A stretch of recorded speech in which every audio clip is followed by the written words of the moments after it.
2차 월남 파병안이 논의됐을 당시의 상황을 알아보기 위해 국회 도서관을 찾았다.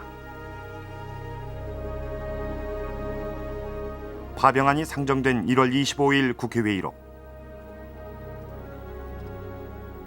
당시 제안 설명자로 나선 김성은 국방부 장관은 자체 경비 병력을 포함한 공병 및 수송부대 2,000명을 파병하겠다는 정부의 의사를 밝히고 국회 동의를 요청한다.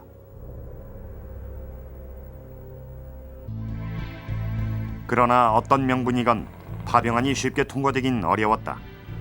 인도적인 차원의 파병이었던 1차 때와는 달리 본격적인 군대의 파병이었기 때문이다. 당시 민주당 국회의원이었던 김대중 전 대통령도 파병에 부정적인 입장을 보였다. 이번 파병이 앞으로 전투부대를 보내기 위한 전초 작업이 아니냐는 의혹을 제기하고 나선 것이다.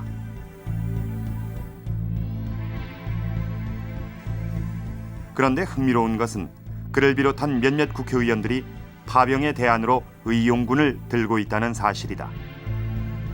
김대중 전 대통령은 이 같은 제안의 이유로 안보 문제를 들면서 의용군을 파병해야 국민들이 납득할 수 있을 거라고 주장했다.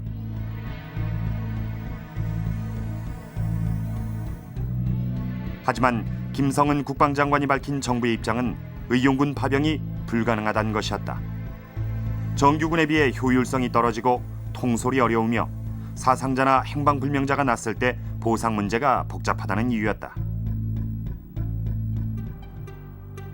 파병 문제에 있어 한국 정부는 미국의 입장도 고려해야 했다. 당시 미국은 월남전 개입에 대해 국제사회의 지지를 얻지 못하고 있었다. 이것은 존슨 행정부에게 커다란 부담이었다.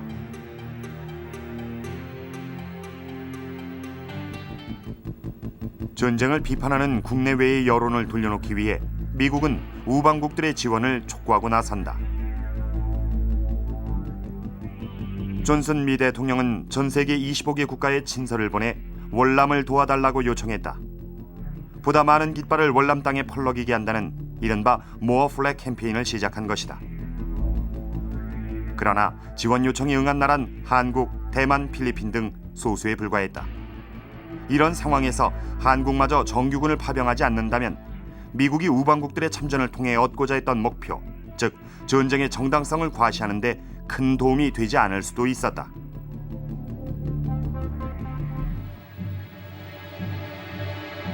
결국 이런 여러 가지 상황을 고려해 박 대통령도 의용군 파병을 고집하지 않았다. 결국 의용군 파병안은 실현되지 않았다. 그리고 65년 1월 28일 국회는 비둘기 부대 파병안을 통과시킨다.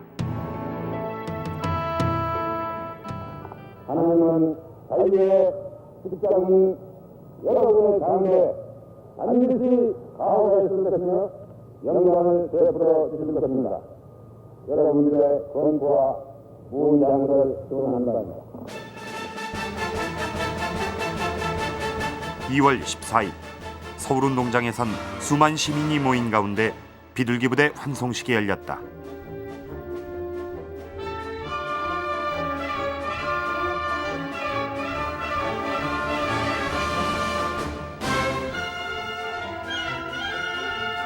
한국군의 2차 월남 파병.